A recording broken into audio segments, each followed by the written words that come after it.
See how I'm playing the same chords over and over? Because he has a strong preference for the major 9 sounds at the beginning of the song. So when he's going, right, he's chording that entire section. So he's not just hitting a D major chord and going. He's not doing that. So he's voicing this using major 9 chords. So what you heard me doing just now was just playing. I wasn't doing anything but playing his beginning chords. They're trying to show you the kind of chords that he uses. And honestly, I like to look at it as just being an A major chord in the right hand. But in the left hand, it would be a D major chord. So it's 2 major chords stacked. You have the D, you have a D, A, and an F sharp. And then you just have a straight A major. And then when you go to this one, so I know that the melody should be right, but that D is the 5th note of the G major chord. So you have an A major with a D, and then the second chord would be that C major, the spread, and then with the G major chord. So majors, they're stacked. And that's a good exercise to just kind of play it like this. And the reason I suggest doing this is because the reason I'm suggesting you do this is because a lot of people ask, I don't know what to do with the left hand. What am I supposed to be doing with the left hand? So by playing it the way I'm playing it, so how would I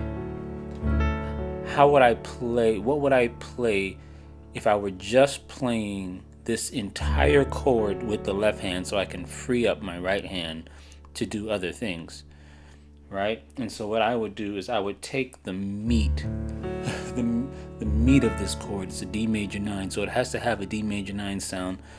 And with the left hand, what notes could I do that would give that same sound? For me, I would probably do this. See that? So I'm not gonna go up here, and because I'm playing a D major, I know that we're playing a D major, and I said I'd look at it as a D major and an A. But if I'm going up and playing with the left hand and only playing one chord, that one chord has to represent the total quality. So if I'm doing this, to me that represents the total quality. I wouldn't try to do this. That's a 5-finger chord. It's going to be hard to pull off very quickly. So imply the D and just play it like this. So it'll be. And then when you get to this, what would be the chord in the left hand? What would be the chord that fits with the C chord, but it's not a C chord, it's a C major 9. The chord that would fit with that in the left hand would be this. So that would give you an organ voicing too, because if you're in an organ, you're hitting that C with the pedal, and then with your right hand, you're hitting this. Now you have the same voicing, and now you free your left hand up to do all kind of stuff that you want to do, because you've got the quality of the chord covered, right? So, and this is, right now, I'm talking in a mic and playing with one hand. My right hand isn't touching the piano right now, right? So that's just an interesting way of looking at this, and I'm not even really getting into what he's doing yet, but just kind of sharing with you what you could do with the left hand if you were trying to play something similar to what someone else is playing, but yet free up your right hand to do other stuff and maybe not do exactly what he did. All right, the next part, I want to show you a section that is really tripping me up, and it takes the magic out of, again, like we discussed last week. And if you haven't seen that video yet on perfect pitch versus relative pitch and how I'm using relative pitch, it's going to be very interesting for you, because you're going to realize that I'm actually not doing any kind of magic tricks here, that we're actually having to really work at trying to decipher the chord, which is why I think transcribing is a very good exercise for your ear, trying to figure out chords. And some of you, and this is a side note here, some of you the reason you're getting frustrated when you try to transcribe is you may be going over your level. If you're listening to something and you can't even figure out one thing, bring it down a notch, right? Go be it's called humility. Do what you know you can do well, right? And work your way up. Nobody's going to attempt to hit I'm not going to attempt to hit 53-point shots. You see what I mean? Because I'm going to try to do one. You see, because I'm not, and then I'm going to work my way up. So I want to show you a part of the song that let me show you a part of the song that has been tripping me up for a long time, and I keep messing it up, and I want to share with you.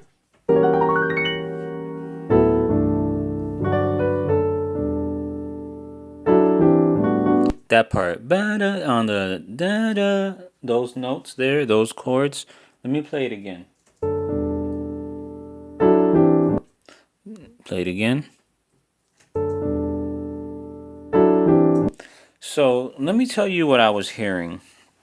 When I initially played that, those are not easy chords. They seem so simple, but they're not simple at all to try to figure out what he's doing at that section there. I know that he's playing, so I know that he's playing those notes. And then I'm also hearing ba-da at the I guess you would call in your tenor voicing. But if you listen to it again, see ba-da, and then so but the problem is between so we know that this is the upper bounds of that chord, and we know that the F sharp would be the lower bounds. But in between these two notes, we have so many options that it doesn't make it as easy for me to hear what he's doing, especially the fact that you would think, well, because this, if you notice, these two notes have the same notes that we just went over with the D major 9 and the C major 9, right? And then remember those chords that we just did? So it would be easy to kind of default to that, because I know that this is in the chord and this is in the chord, and I know that we know that he showed a preference for using those voicings. However, that's not what is played. And then when I play it again, let me show you. See, you hear a clustered voicing, which is, I call it a cluster because the notes are closer together. But so it's not as easy to hear as a. So now I have this. Now, one thing I was going with is when I first did this, I went with this. So basically, the way I was voicing this initially was to just hit a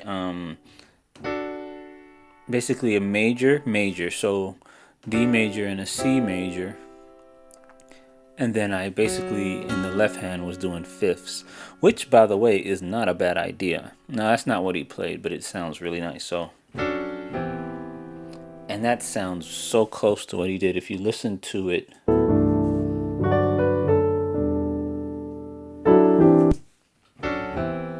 You hear how close that sounds?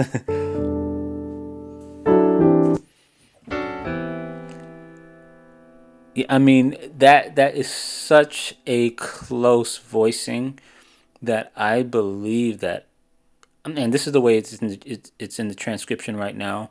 I could honestly leave the transcription at that, and I can tell you now, 99% of the people would not know that wouldn't be the right voicing. And my ear, as I do the transcriptions and as I do this, my own ear improves. And I'm going to show you that it's a little bit different than that, and I want you to hear it again. See if you can pick it out.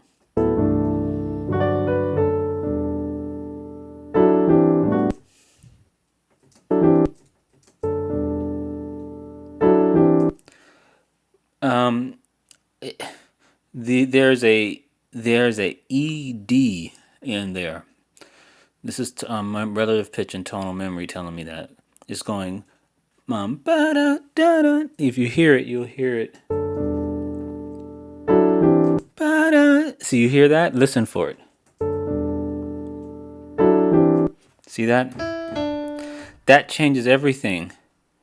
Because if that's the voicing, then it can't be what I said, which is a D major chord and a C major chord, because the D major chord does not have the E.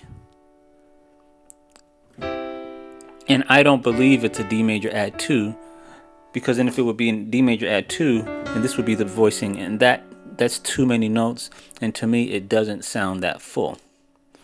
So when I go back now, so what I would think is that in actuality, instead of using a major with fifths, I'm going to change that major and I'm going to replace these two notes with the E, so that instead what we have is the left hand doing fifths and the right hand doing fourths. And there's only one problem with that, is that when he goes to the, and this is even closer. This is the closest yet. You know how, you know that game used to play where you where they would tell you hot, and then you would get hotter and hotter, and then like sometimes they'd say cold. Well, we're real hot right now. This is where the hottest we've ever been, right? If you listen to that chord, that's the closest we can get. Oh, where's my? Oh, great. Where's my? What happened to my sound here?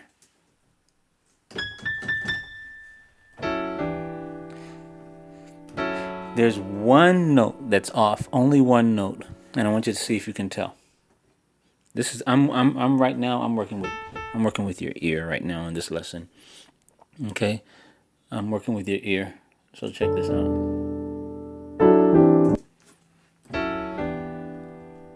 What's the mistake? Is the mistake in the first chord or the second chord? Let me play the first one.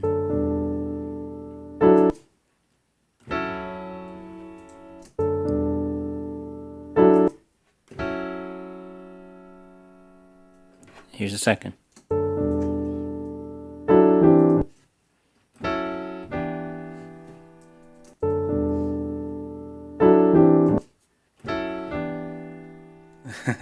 Some of you may hear it. See, if you said the mistake is in the second chord, you are right. Because the ear has to pick up that you are not giving a minor sound, but that you are giving a C sus2 sound. And if you're giving a C sus2 sound, that this B should be here.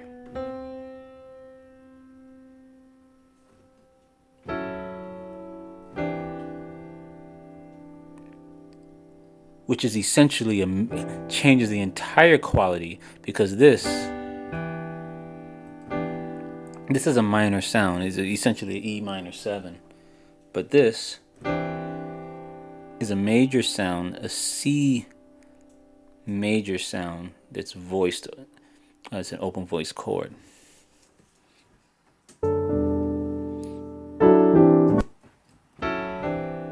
So that's the voicing. Do you see how we went from, and then, right, then we changed it, and then we changed it again. And this is how we do chords. Slowly, methodically. We don't rush them. We actually use our ear and we compare what we do to what we hear. And we say, wait a minute, something's not right, and then we fix it, and we keep doing it until we fix it. And just like anything, it's no different than anything that you would do. It's not magic. It's not a magic trick. It's work. It's you listening and training your ear, the way you would train a muscle or train anything. We train it. All right, so hopefully that was helpful in trying to figure out that section. So we have the first round of chords. But I love how the A on top and the G and then the G, but now we have another one. So now you have two different ways to voice those particular sounds with the same melody, right?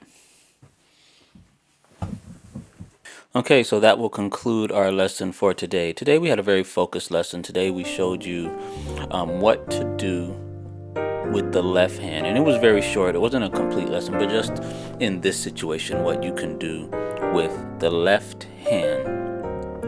And secondly, we showed you how to pick apart some chords by ear using a combination of relative pitch and tonal memory that we discussed in last week's video. Remember, this is a journey. It is a journey that you're concerned with, not so much focusing on the end result, but focusing on the path that you have to take to get there. And it's the path that you need to focus on. It's the journey of getting to the kind of ear that you want. It's that journey that you're focusing on. And when we focus on the journey, it's much more enjoyable, and you can be a little bit more patient with yourself in the process. So thanks again. Leave me a comment. If you enjoyed the video, you can feel free to share the video. And thanks again for watching, and we will see you next week.